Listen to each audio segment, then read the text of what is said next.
ಬೀದರ್ನ ಬಸವಗಿರಿ ಆವರಣದಲ್ಲಿ ನಡೆದ ಬಸವೋತ್ಸವ ಹಾಗೂ ಪೂಜ್ಯ ಅನ್ನಪೂರ್ಣ ಅಕ್ಕನವರ ಸ್ಮರಣೋತ್ಸವ ಕಾರ್ಯಕ್ರಮದಲ್ಲಿ ಪ್ರಗತಿಪರ ಚಿಂತಕ ವಾಸು ಮಾತನಾಡಿ, ಇತ್ತೀಚಿನ ದಿನಗಳಲ್ಲಿ ರಾಜಕಾರಣವನ್ನು ಕೊಳಕು ವ್ಯವಸ್ಥೆಯಂತೆ ಬಿಂಬಿಸಲಾಗುತ್ತಿದೆ ಎಂದು ವಿಷಾದ ವ್ಯಕ್ತಪಡಿಸಿದ್ದಾರೆ. ಆದರೆ ಬಸವಾದಿ ಶರಣರ ತತ್ವಗಳನ್ನು ರಾಜಕಾರಣದಲ್ಲಿ ಅಳವಡಿಸಿದರೆ ಅದು ಸಮಾಜ ಬದಲಾವಣೆಯ ಪವಿತ್ರ ಕಾರಣವಾಗುತ್ತದೆ ಎಂದು ಹೇಳಿದ್ದಾರೆ. ರಾಜಕಾರಣದಲ್ಲಿ ಆಧ್ಯಾತ್ಮಿಕತೆ ಸೇರ್ಪಡೆಗೊಂಡಾಗ ಮಾತ್ರ ಸಮಾನತೆ, ಶಾಂತಿ ಮತ್ತು ಸಹೋದರತ್ವದ ಸಮಾಜ ನಿರ್ಮಾಣ ಸಾಧ್ಯ ಎಂದು ಅಭಿಪ್ರಾಯಪಟ್ಟಿದ್ದಾರೆ.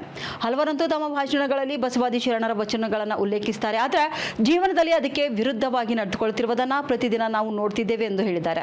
ವಚನಗಳನ್ನು ಕೇವಲ ಭಾಷಣಗಳಿಗೆ ಸೀಮಿತಗೊಳಿಸದೆ ಬದುಕಿನಲ್ಲಿ ಅವುಗಳನ್ನು ಅಳವಡಿಸಿಕೊಂಡಾಗ ಮಾತ್ರ ಬಸವಾದಿ ಶರಣರ ವಿಚಾರಗಳ ಬಗ್ಗೆ ಮಾತನಾಡಲು ಅರ್ಹರಾಗ್ತೇವೆ ಎಂದು ಹೇಳಿದ್ದಾರೆ. ಇನ್ನು ಕಾರ್ಯಕ್ರಮದಲ್ಲಿ ಲಿಂಗಾಯತ ಮಹಾಮಠದ ಪ್ರಭುದೇವ ಸ್ವಾಮಿಗಳು ಹಾಗೂ ರಾಷ್ಟ್ರೀಯ ಬಸವದಳದ ಅಧ್ಯಕ್ಷ ಸೋಮಶೇಖರ್ ಪಾಟೀಲ್ ಗಾದ್ಗಿ ಸೇರಿದಂತೆ ಇತರರು ಉಪಸ್ಥಿತರಿದ್ದರು. ಚೌಕಟ್ಟನ್ನು ಹಾಕುವಂತ ಕೆಲಸವನ್ನ ಮಾಡಿದ್ರು.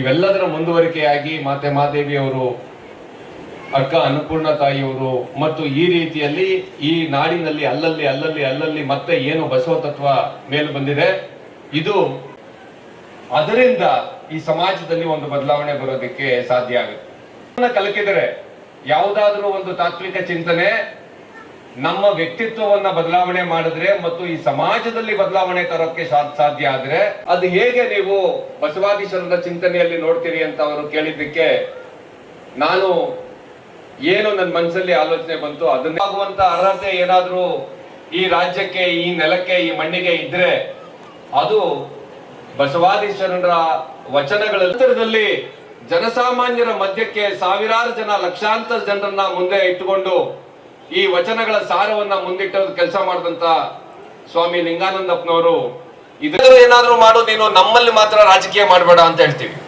ಅದರ ಅರ್ಥ ರಾಜಕೀಯ ಎನ್ನುವುದು ಒಂದು ಕೊಳಕಾದಂತ ಸಂಗತಿ ಅಂತ ನಾವು ಭಾವಿಸಿದ್ದೀವಿ.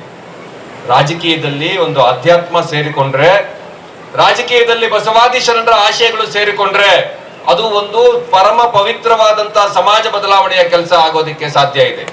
ರಾಜಕೀಯವೆನ್ನುವುದು ಒಂದು ಪರಮ ಪವಿತ್ರವಾದಂತ ಕ್ರಿಯೆ. ಮೇಲ್ನೋಟಕ್ಕೆ ಅಸಾಧ್ಯವೆನಿಸಬಹುದಾದಂತ ಸಂಗತಿಗಳನ್ನ ಸಾಧ್ಯವಾಗಿಸ್ತಕ್ಕಂತ ಒಂದು ಕ್ರಿಯೆ ಮತ್ತು ಅದು ಸರ್ವರನ್ನ ಒಂದು ಸಮತಕ್ಕಡಿಯಲ್ಲಿ ಇಟ್ಟುಕೊಂಡು ಮಾಡೋದಕ್ಕೆ ಸಾಧ್ಯ ಆಗುವಂತ ಕ್ರಿಯೆ. ರಾಜಕೀಯದಲ್ಲಿ ಅಧ್ಯಾತ್ಮ ಬೆರೆತರೆ ಆಗ ನಾವು ಒಂದು ಹೊಸ ಸಮಾಜ ಅಂದ್ರೆ ಯಾವ ಸಮಾಜದಲ್ಲಿ ಶಾಂತಿ, ನೆಮ್ಮದಿ, ಸಮತೆ ಮತ್ತು ಸೃಜನಶೀಲತೆ ಇದು ನಿರಂತರವಾಗಿ ಹೆಚ್ಚೋದಕ್ಕೆ ಸಾಧ್ಯ ಆಗುತ್ತೋ ಅಂತ ಒಂದು ಸಮಾಜವನ್ನ ಕಟ್ಟೋದಿಕ್ಕೆ ಸಾಧ್ಯ ಆಗಬೇಕು. ನಾವು ಈ ಮಾತನ್ನ ಹೇಳೋದು, ಈ ವಚನವನ್ನ ಹೇಳೋದು, ಯಾರು ನಿರಂತರವಾಗಿ ಲೂಟಿಯಲ್ಲಿ ತೊಡಗಿರ್ತಾರೋ ಅವರು ಕೊಲಬೇಡ ಅಂತ ಹೇಳುವುದು, ಯಾರು ನಿರಂತರವಾಗಿ ಸುಳ್ಳನ್ನೇ ಹೇಳ್ತಾ ಇರ್ತಾರೋ ಅವರು ಹುಸಿಯ ನುಡಿಯಲು ಬೇಡ ಅಂತ ಹೇಳೋದು, ಯಾರು ನಿರಂತರವಾಗಿ ಅನ್ಯ ಜಾತಿ ಧರ್ಮದವರನ್ನ ಕಂಡು ವಿಷವನ್ನ ಉಕ್ಕುತ್ತಾ ಇರ್ತಾರೋ ಅವರು ಅನ್ಯರಿಗೆ ಅಸಹ್ಯ ಪಡಬೇಡ ಅಂತ ಹೇಳೋದನ್ನ ಮಾಡ್ತಾ ಇವರು ಬಸವ ತತ್ವಕ್ಕೆ ಪಾಲಿಸ್ತಾ ಇದ್ದಾರೆ ಅಂತ ನಾವು ಹೇಳಿದ್ರೆ ಅದು ಎಂತ ಒಂದು ದುರಂತದ ಸಂಗತಿ ಮತ್ತು ಎಂತ ಒಂದು ಆಷಾಢಭೂತಿತನ.